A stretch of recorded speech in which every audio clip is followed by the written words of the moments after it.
Entonces, la creación de las 7 leyes propone eso, crear un presidente con gobierno de 8 años, los estados se iban a llamar departamentos y otros datos que les voy a agregar ahorita aquí.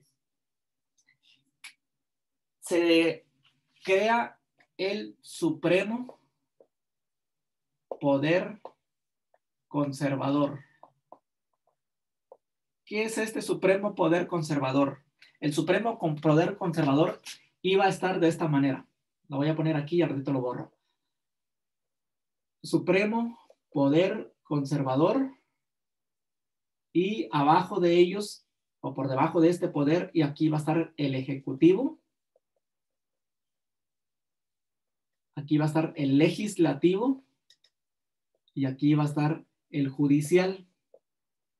Es decir que este es el presidente, esta es la Cámara de Senadores y Diputados y esta es la Suprema Corte de Justicia de la Nación con los ministerios públicos y todo el cuerpo de la militar.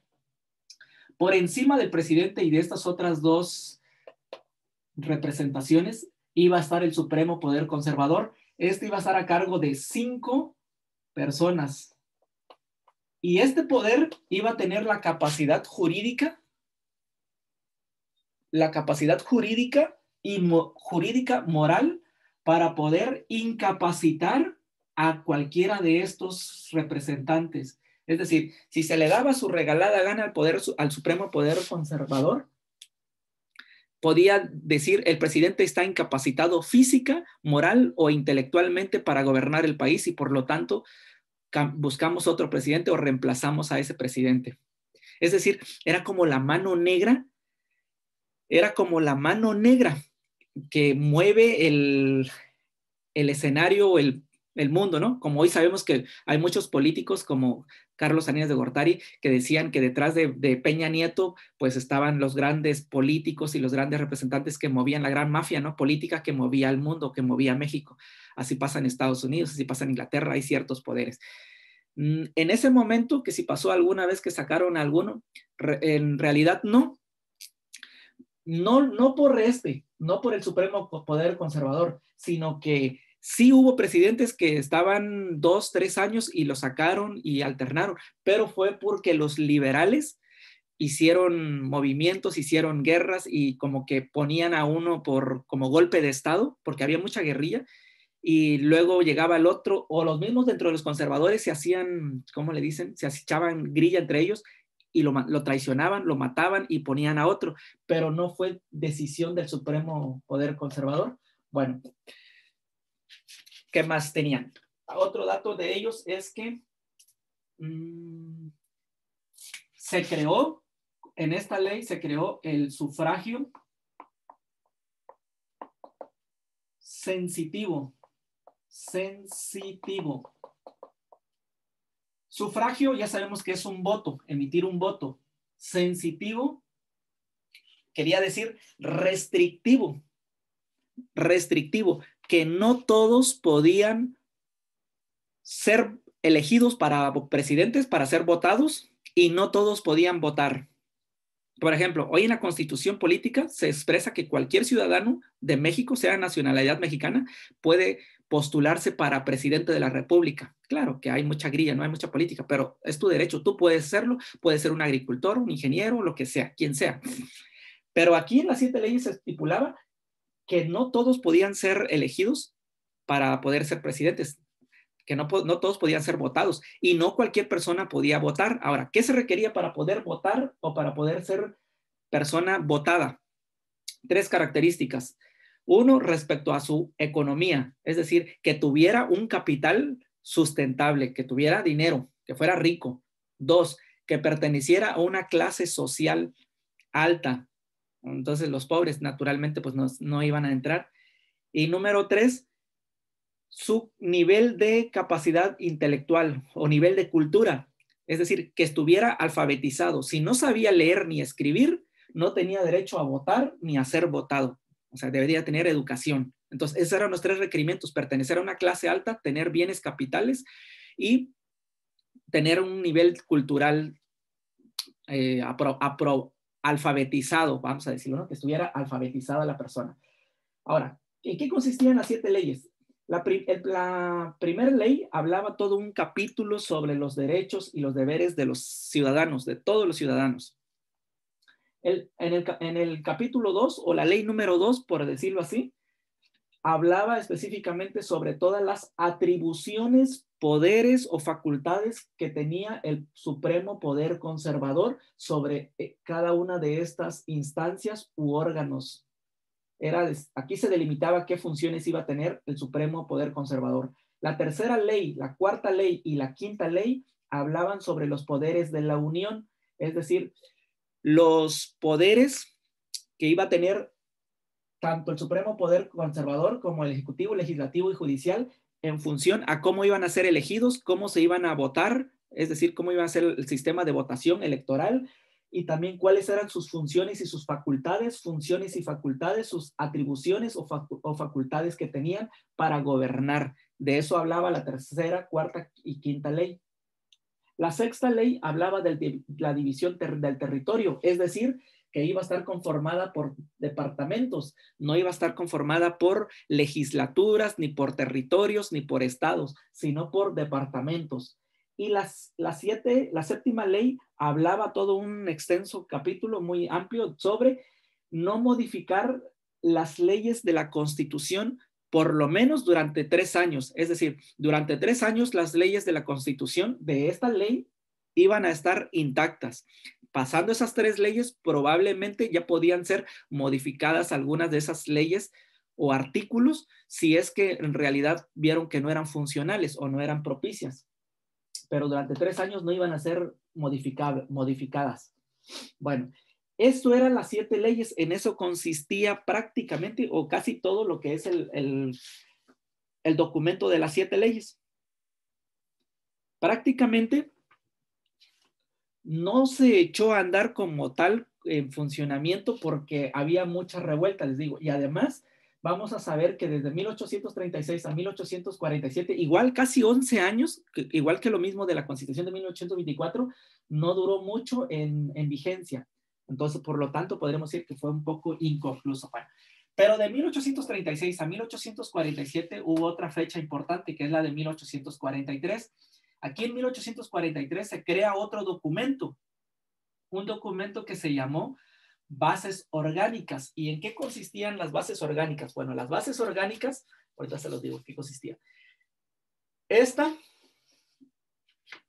Permítame borrar aquí. Las bases orgánicas daban un mayor poder aquí vamos a poner aquí, poder al Ejecutivo. Es decir, que las bases orgánicas aquí ya estaban anulando al Supremo Poder Conservador, ya le estaban quitando todo ese poder y se lo estaban pasando automáticamente al Ejecutivo, es decir, al presidente. Esa era una de sus funciones de las bases orgánicas. Y también mayor representación de las asambleas.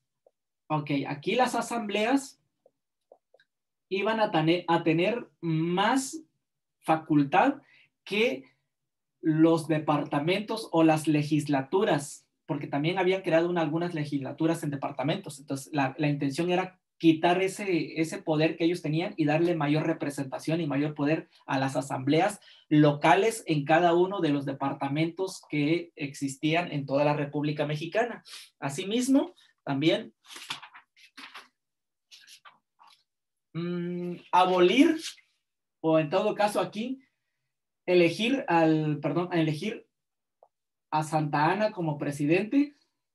Ese era uno de los propósitos, pero le iban a hacer cumplir la ley, es decir, que él cumpliera la ley, esta ley de aquí. Si en dado caso no la cumplía, la misma base orgánica tenía la facultad para destituir a Santa Anna. Y de hecho, Santa Anna, cuando asume otra vez el poder en este año, porque Santa Anna venía ya compitiendo desde 1826-28, ya venía siendo presidente, vuelve a ser presidente aquí. De hecho, fue 4 veces presidente en diferentes periodos. Cuando entra y asume el cargo como presidente, intentó abolir y anular las bases orgánicas, por lo que los mismos constituyentes o las mismas personas que crearon este documento lo exilian, es decir, lo corren del país, le dicen, ¿sabes qué? Lárgate de aquí del país. Y se fue, hay unos que dicen que se fue a Italia, otras personas dicen que estuvo en Colombia y allá estuvo refundido y recluido como una rata porque salió, eso sí, salió literalmente huyendo porque fue amenazado de que si volvía o regresaba al país iba a ser fusilado. Esa era la consigna. Lo desaforaron, le quitaron el fuero porque tenía fuero que no era intocable, pero le quitaron el fuero y lo exiliaron. Y en su lugar aquí entró un presidente alterno interino que se llamó José Herrera. Entonces José Herrera retoma el cargo y empieza a echar a andar este documento que es las bases orgánicas. Pero bueno, José Joaquín Herrera también fue traicionado por Mariano Paredes. Aquí Mariano Paredes. Y Mariano Paredes lo traicionó a Joaquín Herrera. Entonces aquí era pura grilla entre ellos. En esto consistían las bases orgánicas, prácticamente quitarle el poder al supremo poder conservador, pasárselo al ejecutivo y seguir algunos de los principios que estaban aquí estipulados en las 7 leyes, porque este documento fue creado precisamente por conservadores.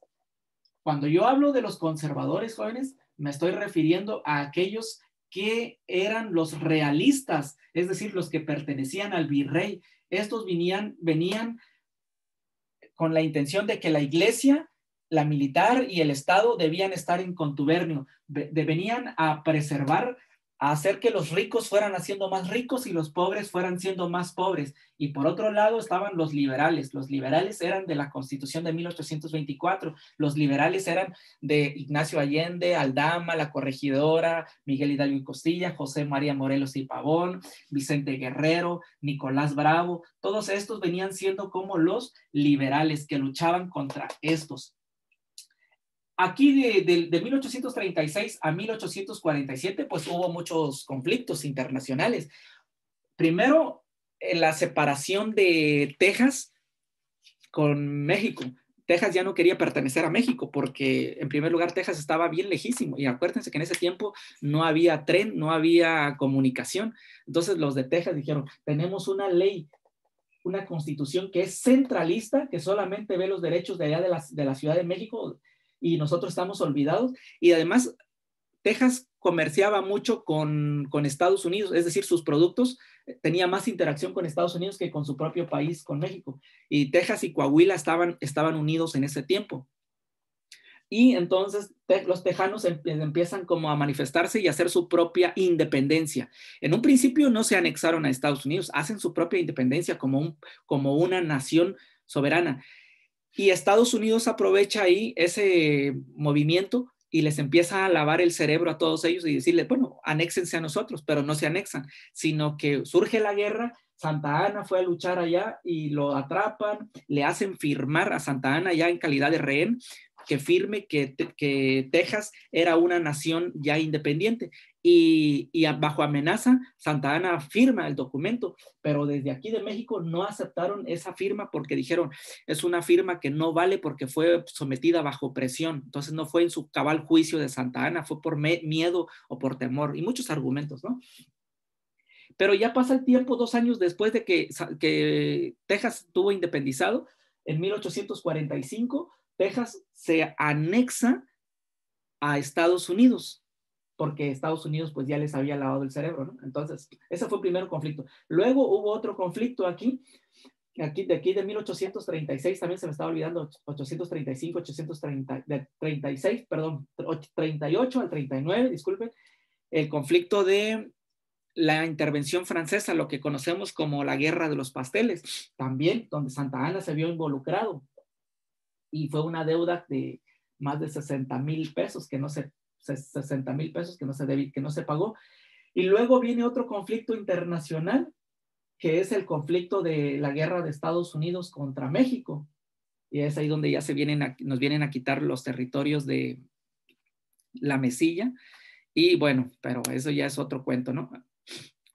El punto es que de aquí hasta esto, hasta este periodo, estos 11 años, aparte de haber conflictos internacionales, los mismos conflictos locales estaban generando que estas constituciones, que estas leyes no funcionaran como tal. Entonces, en 1847 se hace otra revuelta y se llega al poder un grupo de los liberales y restituyen o empiezan a poner que otra vez la Constitución de 1824 entrara en función.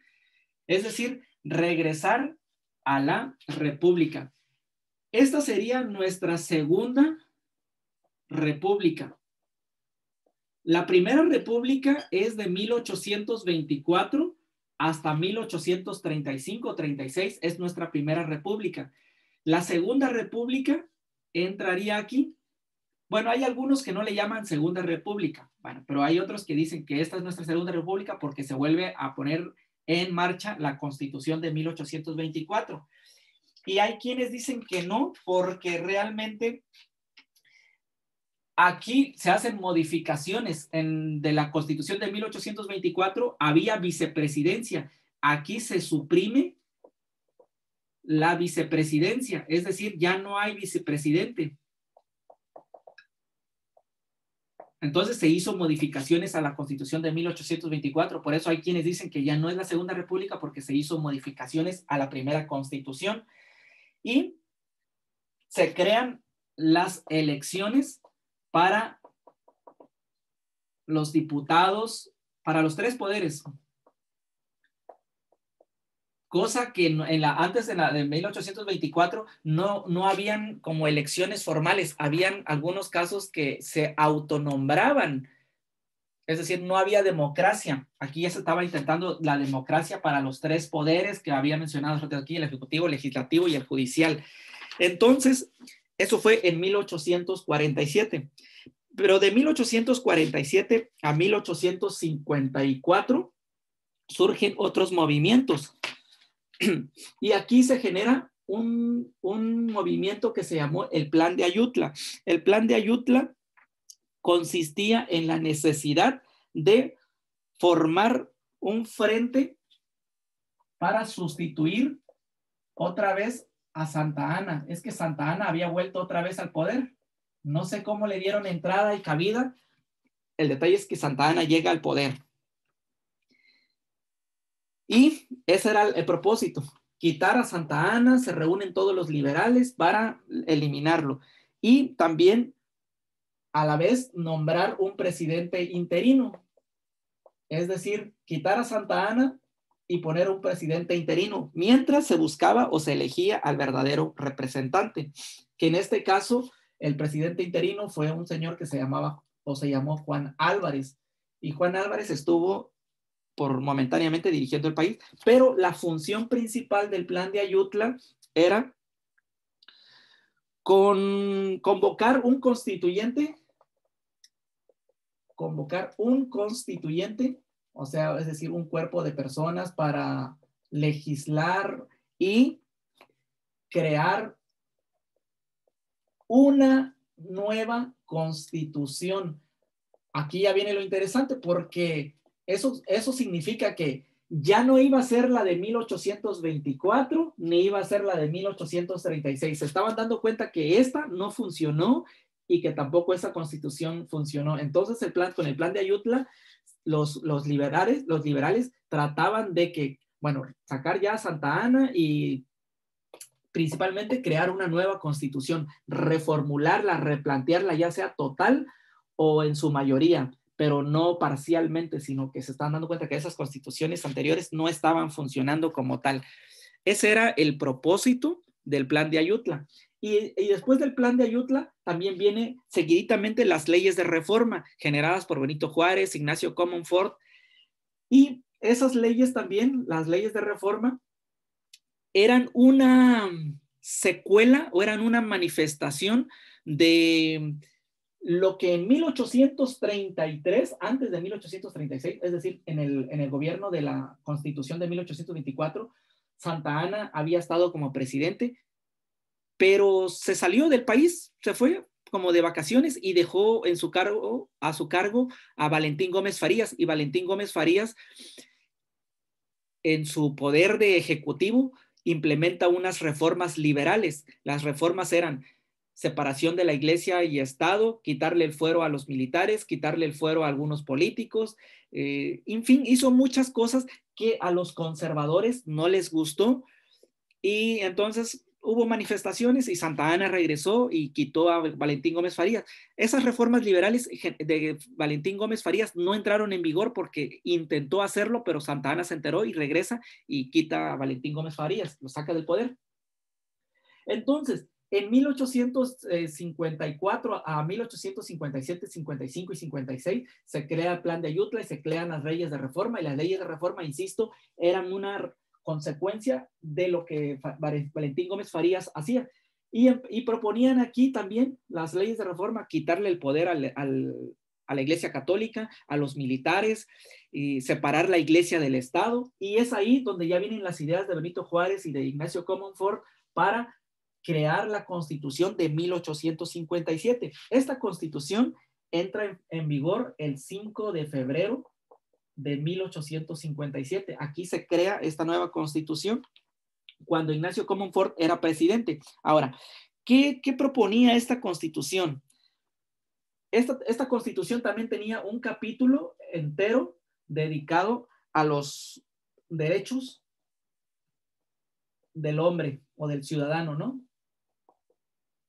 Esto era también algo similar como lo de la primera ley de las 7 leyes. También se hablaba de democracia. Ya no absolutismo. El absolutismo es un poder que solamente lo tiene una persona. Aquí en la democracia se habla que el pueblo tiene el poder, no solo una persona como aquí. Y también se hablaba de la ruptura o la separación entre el Estado y la iglesia, es decir, la iglesia que se dedicara a lo suyo y el Estado a lo suyo. ¿Y por qué? Porque la iglesia en ese tiempo tenía el control de los nacimientos, tenía el control de los cementerios o de las muertes, tenía el control de las haciendas, tenía el control casi de todo. La Iglesia Católica era como hacienda, se encargaba de recoger todo el dinero, todo el capital. Era como el sistema de administración tributaria, prácticamente. Quitaba los diezmos, era obligatorio el diezmo, aquí se elimina el diezmo, era obligatorio, y si no tenías dinero, pues las propiedades o los bienes que tenías, gallinas, vacas, pollo, todo lo que tuvieras, te tenían que dar a la iglesia. Por eso la iglesia se estaba haciendo tan rica. Además, por ejemplo, si se moría una persona, a la iglesia se tenía que pagar lo del entierro, se tenía que pagar la tumba, y cada tantos años se tenía que estar pagándole a la iglesia porque su muerto de alguien estuviera enterrado en tal lugar y no lo fueran saqueado de ahí. Bautizar a las personas, casar a las personas, todo eso se pagaba, a la fecha se sigue haciendo, ¿verdad? Pero la iglesia tenía el control del registro civil y de muchas otras cosas. Entonces el Estado dijo, el Estado lo que le corresponde, y la iglesia evangelizar y cristianizar y únicamente. Entonces aquí le dan un golpe muy fuerte a la iglesia y también a la milicia. Y también aquí se elimina el fuero para los del clero y políticos. Es decir, ya no iban a tener fuero, protección, los sacerdotes o ministros o papas. Así ellos, si cometían un abuso, iban a ser castigados por el Estado. Ya no iban a ser que, porque tienen fuero y los protege su iglesia, ya no. También ya no iba a haber fuero para los políticos, es decir, no iban a tener preferencia, ni los militares, todos iban a ser juzgados por el Estado, es decir, por la Suprema Corte de Justicia de la Nación.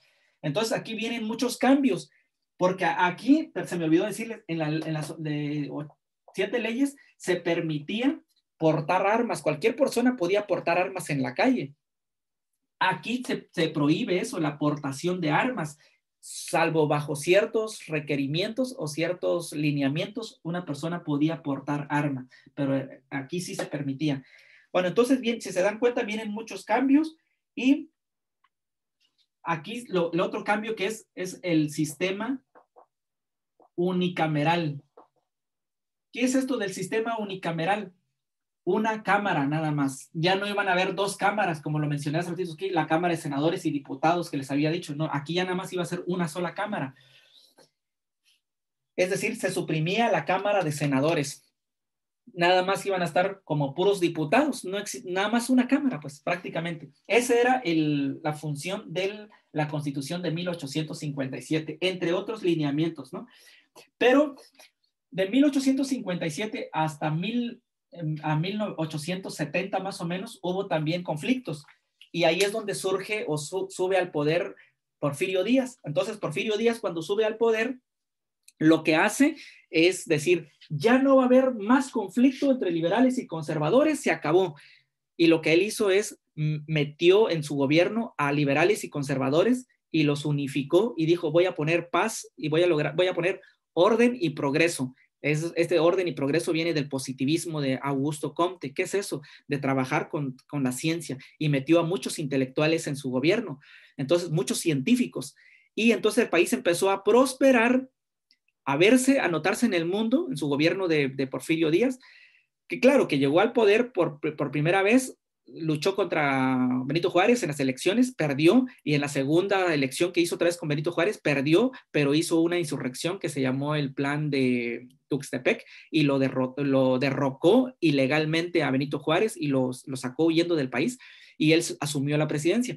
Entonces, él, a través de los intelectuales o los científicos, empieza a progresar y despunta el país se empieza a conocer en Francia, en México y en todo el mundo, porque empieza a traer inversionistas de Europa, es decir, de Holanda, de Alemania, de Francia, de Inglaterra, de Estados Unidos, vienen a poner la tabacalera, la industria de vidrios, de Río Bravo, la de textil, la minería en Sonora, es decir, se empieza en México a hacer toda una modernización. Con Porfirio Díaz se logra la energía eléctrica, el ferrocarril, la industrialización, el comercio prospera. Pero eso sí, el 95% de la gente era pobre y un 5% eran ricos, a costa del trabajo de los niños. Hubo esclavitud de los niños trabajando en las fábricas desde las 5 de la mañana hasta las 6, 7 de la noche, ganando 5 centavos, las mujeres trabajando por un salario mísero, explotación. Hubo huelgas, la huelga de Río Bravo, la huelga de Cananea, las minas de Sonora, en fin. Progresó el país, sí, pero a costa del sufrimiento y la explotación y la esclavitud de los mexicanos. Entonces, dado a esa esclavitud, se genera un movimiento que es el movimiento de la Revolución Mexicana ya en 1910, con los ideales de Madero, perdón, de Francisco Indalecio Madero, entre otros, ¿no? Como Villa y Zapata en otros territorios. Entonces, ¿en qué consistía la Constitución de 1917? Eso también se promulga, curiosamente, un 5 de febrero, igual que esta fecha. Así es. Y esta ya trae varios artículos. Un artículo que hablaba sobre la repartición agraria, ¿sí? O de la repartición de las tierras. También había un artículo de la educación, el artículo 3, que hablaba sobre la educación fuera laica, gratuita y obligatoria, que ya no tuviera nada que ver con el Estado. Se suprimía también la vicepresidencia, ya no había vicepresidencia, y también se crean los municipios libres, también la libertad de culto. Es decir, aquí ya si tú querías ser católico, podías ser católico. Si querías ser protestante, podías ser protestante. Si querías adorar a un dios de piedra, podías adorar a un dios de piedra. Si querías adorar a cualquier otro ser, podías adorarlo. Había libertad de culto, y la jornada de trabajos, y la jornada laboral de 8 horas.